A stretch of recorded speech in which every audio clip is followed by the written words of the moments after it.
Bismillahir Rahmanir Rahim. This is the English translation of the Majlis of Hazrat MAULANA QAMAR Saheb Damat Barakatuhum, which took place on Monday morning, the 3rd of Jumadul Ula, 1444, corresponding with the English date, 28th of November 2022. This Majlis took place at about 9:30 a.m. at the residence of Hazrat Wala in Wasiabad, Allahabad, UP, India.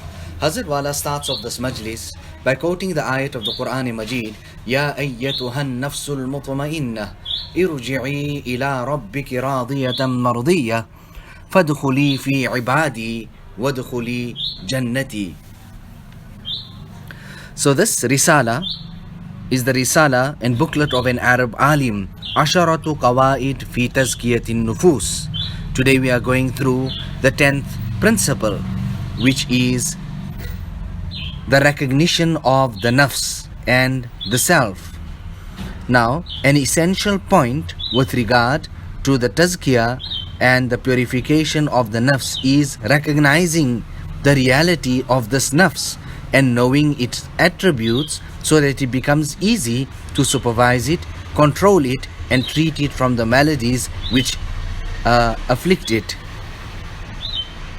Now Allah Ta'ala in the Quran Majid speaks about the nafs. We need to know this nafs. What is this nafs? There are three categories. One is the nafs ammara, and then you have the nafs lawwama, and then you have the nafs mutma'inna.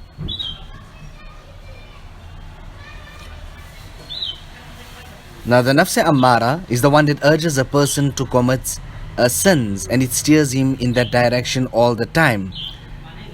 The nafs lawwama is that nafs which castigates a person. It keeps on blaming and rebuking a person after he commits that particular sin or falls short in any type of obligation. And then we have the nafs mutma'inna, the contented nafs and the contented soul.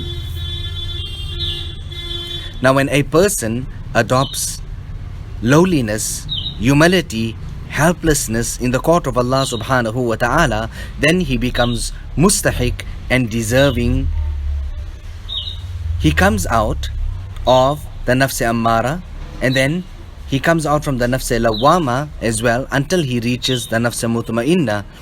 It is then that he becomes deserving of the call of Allah subhanahu wa ta'ala, and he is called by Allah subhanahu wa ta'ala, Ya ayyatuhan nafsul mutma'inna, irji'i ila rabbiki radiyatan mardiyah, fadkhuli fi ibadi, wadkhuli jannati. Oh, that nafs, that self which has acquired tranquility, return to your Rabb.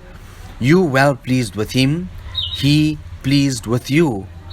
Join then, my servants, fadkhuli fi ibadi, wadkhuli jannati, and enter my Jannah.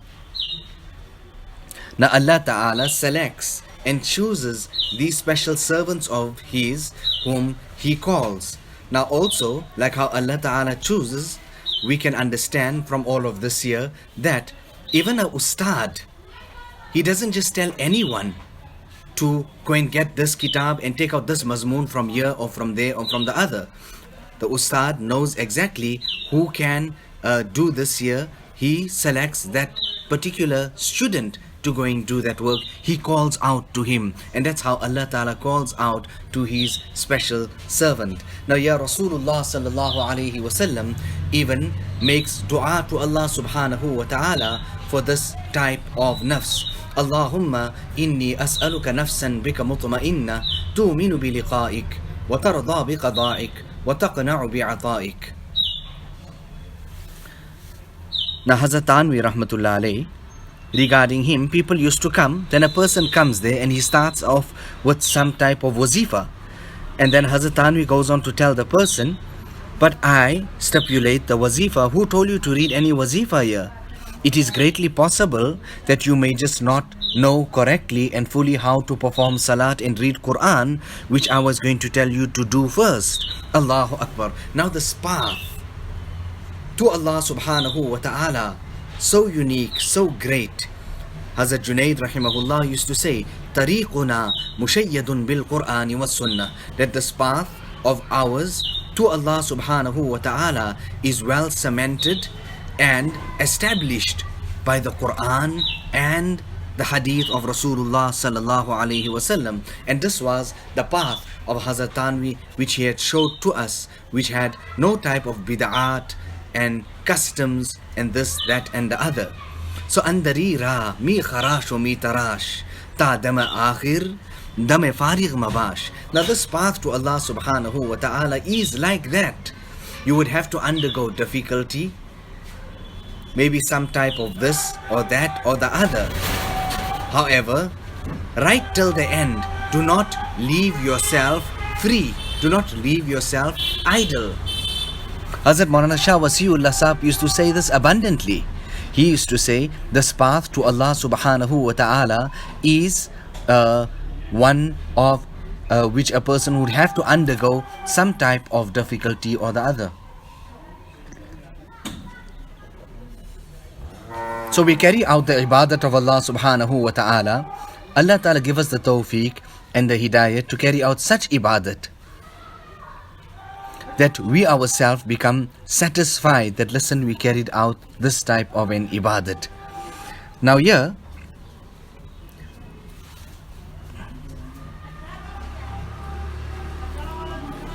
the nafs mutma'inna is this nafs which is content with iman, Allah's remembrance, His worship and turning to Him with goodness. Now Allah Ta'ala says in this regard, الَّذِينَ آمَنُوا وَتَطْمَئِنُّ قُلُوبُهُمْ بِذِكْرِ اللَّهِ أَلَا بِذِكْرِ اللَّهِ تَطْمَئِنُّ الْقُلُوبِ. Those who believed and whose hearts find tranquility in the remembrance of Allah subhanahu wa ta'ala. Behold, it is only through the remembrance of Allah subhanahu wa ta'ala that hearts find tranquility. Now the first sabak is this also, and the last sabak also is this of dhikrullah. And the dhikr of Allah subhanahu wa ta'ala for every person is so different. Hazrat Maulana Muhammad Hussain ALAHBADI was a very great person, senior person. You know, Hazrat Wala is saying, I asked Hazrat Maulana Shah Wasiullah Sahab about him. So he answered and he said, yes, he was a very great personality. You know, if we just can maybe understand his kitabs, that would be so wonderful and great. Meaning that his kitabs were written on such a high level that if you can only understand his kitabs, that will be an achievement on its own. Allahu Akbar. Nevertheless, on one occasion, he sent one of his khadims, Hazrat Maulana Muhammad Hussain Sahab, to Maulana Gangohi. And listen to this report back that he comes with. He enters that majlis and Hazrat Gangohi is there and he says one time, Allah, from that mimbar, and the whole masjid, how you would say in spiritual terms, in the realm there, had become heated with the love of Allah subhanahu wa ta'ala and those waves from his heart. Allahu Akbar. Now Hazrat Maulana Shah Wasiullah Sahab used to say that now and then that should also be there. Allahu Akbar. Now Hazrat Maulana Qasim Sahab used to carry out the dhikr of Allah subhanahu wa ta'ala on that road, and people would pass by his house, and in such a manner, such type of dhikr was carried out that whoever passed could not actually pass, but it would leave that person glued, and he would just stand there and listen. There was so much of jazibiyat and an attraction and magnetic attraction there that he was left glued to the ground there. Allahu Akbar. Hazrat Gangohi used to say that saying Allah once, understand it better to be than this whole world and whatever it contains, because this dunya is fani and the dhikr of Allah subhanahu wa ta'ala is baqi. Idhar dekha, udhar dekha, इसे देखा उसे देखा न देखा यार को अगयार में देखा तो क्या देखा. So you look this way and you look that way, you looked at this one and you looked at that one, but you did not see the bosom friend amongst others. Then what did you actually see? You looked everywhere, but you could not see Allah subhanahu wa ta'ala. And what's that equal to? The equivalent of that is khalwat dar anjuman, that you are in absolute solitude, though you may be in an assembly of people. Allahu Akbar. That amongst others, you are only seeing Allah and nothing else than Allah subhanahu wa ta'ala. Now take this example, Hazrat Wala quotes, and he says that on one occasion the Shaykh came and people were just negligent and they were looking this way and that way. They didn't realize. The Shaykh understood what's happening. He stood up and he walked. And then when this person realized, hey, but that was Hazrat that was sitting here. He didn't realize that. He came running behind and he says, Hazrat, please forgive me. I did not see you. So Hazrat then went on to say, did you not even perceive that I was sitting there? Did you not even understand that I was sitting there? Now, when the Shaykh could not tolerate this type of thing, then tell me, will Allah subhanahu wa ta'ala tolerate this type of thing? That Allah is here, you're not thinking about Him, you're not paying attention to Him, will then Allah ta'ala stay in your heart or will Allah leave? Allahu Akbar. And it is for this reason, इसीलिए बुजुर्गों के पास जाया जाता है. Hazrat Maulana Gangohi, Hazrat Tanvi, all of these great Jibalul Ilm, mountains and oceans of knowledge, they went to Hazrat Haji Sahib for this very same reason, so that their nafs could become deserving of this, that they would be called then by Allah subhanahu wa ta'ala. They would become worthy of that. Now, when a person takes himself and lowers himself so much that he meets with that of the sand of the earth, then Allah Ta'ala then honors him and takes him as high as that to the heavens, calls him to the heavens. He annihilates himself completely and totally. He carries out so much of mujahadat, and nafs mutma'inna is actually that. Al-munkhafidatu min al-ard, that the most lowly part of the earth, the sand, right on the ground. Hazrat Maulana Muhammad Ahmad Sahib used to say, जिसने मिटाया अपना नामो निशान हफ्त इकलीम का बना सुल्तान. That person who erased all his effects, he humbled himself completely and totally. He has become the leader of the world, Sultan of the whole world. And Hazrat Haji Sahib says also in the same meaning that मैं अपना नामो निशान मिटा बैठा, that I erased everything of myself. I hid myself completely and totally. I'm sitting here alone, lost. Shohra mera uraya kisne. I wonder who went around making me so famous. And truly, I can tell you, Hazrat Maulana Muhammad Ahmad Sahib really annihilated himself completely and totally. Sometimes he would go on to say, Arzalul khalaik ho, I am the most despicable of all. I can tell you, and I see in front of myself, that picture where Maulana Abrarul Haq used to be here, Maulana Muhammad Ahmad Sahib used to be here, Maulana Habibur Rahman Azmi used to be here, Maulana Ali Mia Sahib used to be here, all of them. But you wouldn't know that who's the sheikh and who's the student. And it was the time after Asr, and one is telling the other, you say some few words, and the other says, but मैं सुनने के लिए आया. And this time passes and elapses between Asr to Maghrib in complete silence. Allahu Akbar. Hazrat Maulana Shah Wasiullah Sahib in his student days didn't even have one black dime or a penny. Allahu Akbar. He would eat dry roti, and at that time, in that kamra there, if somebody used to come, or in that masjid, he would even share that piece of bread, or rather give it to someone else. So Hazrat Tanvi used to say, this path is that of ta'ammul and tahammul. So, think, ponder. Don't just walk in this path with this type of negligence, but ponder. See, if some difficulty came, understand it has come from Allah subhanahu wa ta'ala. Make tahammul of it. All your zikr and ibadat on one side, and your tolerance is so weighty, equal to all of that on the other side. हरगिज़ न चल सकेंगे मोहब्बत की राह में, मैं चल रहा हूँ, आप मेरे साथ आइए. You will never be able to walk this path of love individual. I'm walking, come with me. You know, the thief also goes into the court of the king, but he's not there with honor and dignity. Rather, he has shoes and champals flying on his head in disgrace. So an alim has to keep in front of him how low he is, annihilation of himself with regard to the knowledge that he has.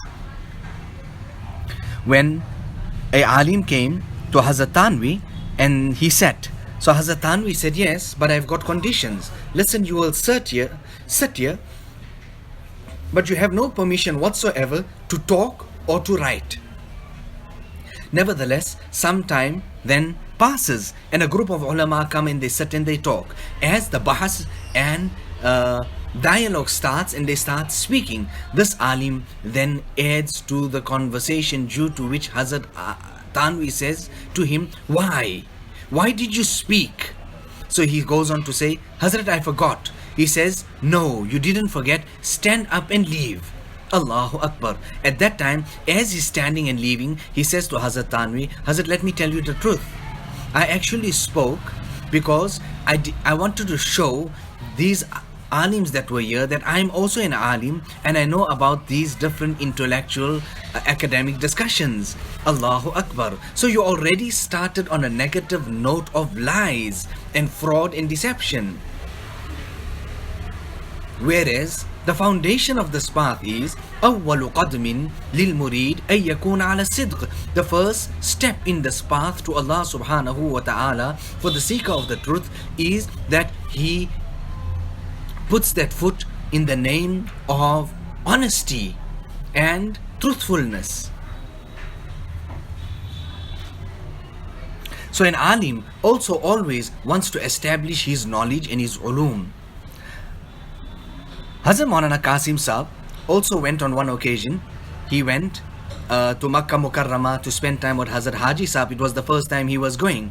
Hazrat Gangohi was also there. Nevertheless, Hazrat Gangohi then stops there at Hazrat Haji Sahib and said, Hazrat, we're leaving Maulana Qasim Sahib here and we're carrying on, we're going to Madina Munawwara.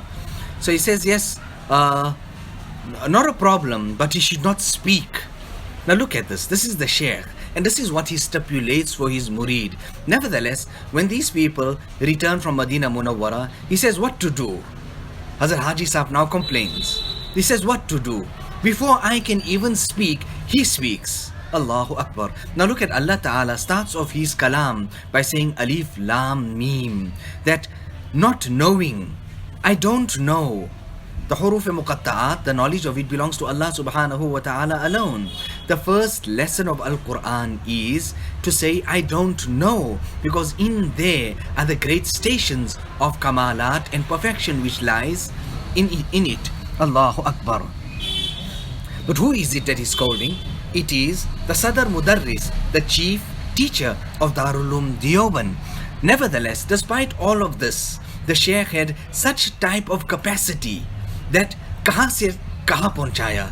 He took the murid and he pushed him from where to whichever alam of nur and barakat. Allahu Akbar. Hazrat Maulana Shah Wasiullah Sahib's andaz was like this. Ulama would come and sit. And then they would come sit there and he would say, what's the meaning of humaza? What's the meaning of lumaza? But why do you say you're such a great alim? You don't even know this much. Allahu Akbar. Now what was he trying to do? He was trying to break that evil, abhorrent characteristic which people, rather the ulama tabqa, have about themselves. Nevertheless, a person needs to first start off with ilm sahih. If he has correct knowledge, it is only then that he will have correct practical amal. Today, wherever you look, and whatever type of deficiency you would find, it is because people do not have correct knowledge. Hazrat Maulana Hakim Akhtar Sahib, when he used to come, he used to speak, so many times I heard from him, he used to speak about فَدْخُلِي فِي عِبَادِي وَدْخُلِي جَنَّتِي. Join, enter then my servants and enter my paradise. So it is only that when you stay here with the servants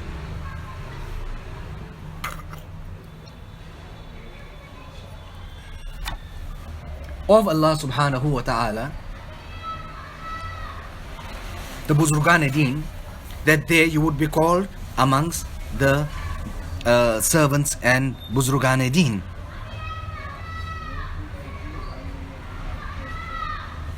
You know, Hazrat Maulana Qasim Sahab was asked that what about this year? Is there any benefit of a person being buried near to a saintly person, that he will also get some showering of the grand mercy of Allah subhanahu wa ta'ala, because he is in so close proximity to the grave of that saintly and pious person? Allahu Akbar. So Hazrat Maulana Qasim Sahab said then that tell me, the fan that's being fanned here is actually for who? So he said, Hazrat, it's for you. So Hazrat Maulana Qasim Sahab then said to him, tell me, those people that are sitting next to me here and there, are they getting some type of breeze and wind from this fan that's being fanned for me? He said, Hazrat, most definitely. He said, that's exactly what happens there as well. That the mercy of Allah subhanahu wa ta'ala is coming raining down upon them. But because you're so near to them, you also get some type of portion. And there Hazrat Wala then goes on to say that that's exactly our example. That's exactly our example. You know, somebody in Takia, Rai Bareli, a very great place, so much of nur and barakat. On one occasion, Hazrat Tanvi was passing by. Hazrat Tanvi himself on many occasions went there. And Hazrat Maulana Shah Wasiullah Sahab also went there on many occasions. Nevertheless, from Takia Rai Bareli, a person sees a dream in which they see Hazrat Tanvi passing with so much of nur himself. And when the dream comes to an end, people are sent that Hazrat Tanvi is passing by, go and call him and invite him to come to our place here. Nevertheless, when this news was brought to Hazrat Tanvi, then he said that, listen, I understand your invitation, but because of the name, the fame and the glory that will come with this year now, because you say that you have seen me in a dream and that now you people are calling me and I should come. Listen, I have accepted your invitation, but I will come on another occasion, because here there is Naam or Namud and Shohrat. That's why he declined. Allahu Akbar. Now all these great giants, they made ruju to Hazrat Haji Imdadullah. Hazrat Maulana Qasim Sahab used to say, that I went to Hazrat Haji Sahab because of his ilm. You know, Hazrat Tanvi, when he used to make naqal and quote the malfuzat of Hazrat Haji Sahab, then such a amazing hal and spiritual state used to overcome him. He would say that I even used to get fever at times. Allahu Akbar. So tariquna mushayyadun bil Qur'an was sunnah. This path of ours is completely built on the path of Quran and Sunnah. It is so clear. Layluha kanahariha. Its night is as clear as the day. In Canada, I went there. Those highways are so huge and so many lanes, but nobody criticizes the next. Everyone is going on his own pace and his own speed. They are on the right path. Sometime or the other, most definitely, they would reach. So if that is that path, what about the path of Rasulullah sallallahu alaihi wasallam? It is very fast. Don't say this silsila, my silsila, and your silsila. When you say this here, that's your weakness and your deficiency. Nabi sallallahu alaihi wasallam said, I am leaving now and going, leaving you with two things, Kitabullah wa Sunnati, the Quran and my Sunnah. And فَإِن تَمَسَّكْتُمْ بِهِمَا, if you hold on tight to it, steadfast to it, then لَن تَضِلُّوا, then you would never ever go astray. You know, you can have the best vehicle, but if you do not have the road and the path, what would you actually do with that vehicle? Allahu Akbar. You know, somebody came to Hazrat Maulana Shah Wasiullah Sahab. He came there to me and then he started going on this topic. But you know, my grandfather was bad to Hazrat Maulana Shah Abdul Rahman. My grandfather was a Naqshbandi and this and that and the other. Nevertheless, I conveyed this to Hazrat Maulana Shah Wasiullah Sahab and he asked me, so what did you say to him? And I said, Hazrat, I didn't answer. He said, but you should have said to him that this is here, but in the court of Allah subhanahu wa ta'ala, there's nothing. The asal maqsad is nisbat-e sufiya ghanimat-e kubra. That why do you go to the sufiya? Because this nisbat that they have in their heart, that is the treasure that we actually go for. And for this nisbat, that's why you have dhikr and azkar. So Allah Ta'ala make us acquainted and familiar. Allah Ta'ala tariq ki shanakht kar de. Give us familiarity and acquaintance with this path of His. And more than that, He gives us the tawfiq and the hidayat of walking this path. You know, Hazrat Maulana Shah Wasiullah Sahab, while he was in Tana Bhawan, absolutely silent, he would not speak. And then on one occasion, Hazrat Tanvi even said some couplets in his praise that, speak up now, talk. Because meaning that you have achieved. And Hazrat Khaja Aziz al Hassan and those people that were there would say that Hazrat said this about you, Wasiullah. Mauli Wasiullah, speak now. But he never spoke. And when he came on this side, he spoke and he spoke and he spoke so much. I mean, already how many volumes have been collected? 5-6 volumes on the Malfuzat of Hazrat Maulana Shah Wasiullah Sahab. I mean, what can I say? That the principal of Darul Uloom Deoband is reading this in Darul Uloom Deoband to the students there. Allahu Akbar. You know, Maulana Abdul Qayyum of Pakistan came and he made these remarks about me that Maulana is doing such a great work that, I mean, it will be so draining that it actually drinks blood. Khoon ko chusne wali hai. Thereafter, Hazrat Wala asks for one risala which is taken out from his bag and he starts reading a bit here and there from it. It is about sidq, it is about ikhlas, etc. You know, on the occasion when my son Maulana Maqbool was sick and all these ulama came, Maulana Wazih Sahab was also there, an alim of great stature, capacity and capability, and he remarked at that time, now this is no ordinary or simple thing for such a great Nadwi alim to say. He said that in this time and era, is zamane mein Maulana Shah Wasiullah Sahab ke malfuzat ko dekhna zaruri hai. That it is necessary and incumbent to see the malfuzat of Hazrat Maulana Shah Wasiullah Sahab. You know, these people, what can I say about them? They are so pure and so open-hearted. You know, my Saeed, when he went to study in Nadwa, his first impression was, when he reached there, that Abba, these people are so pure and they are so good. Now you people make dua, the silsila, Allah subhanahu wa ta'ala keep it continuous. And Allah subhanahu wa ta'ala give us the tawfiq and the hidayat of making clear the talks of suluk and tasawwuf and keep us on this. ربنا تقبل منا إنك أنت السميع العليم وتب علينا إنك أنت التواب الرحيم بحرمة سيد النبي الكريم صلى الله عليه وسلم.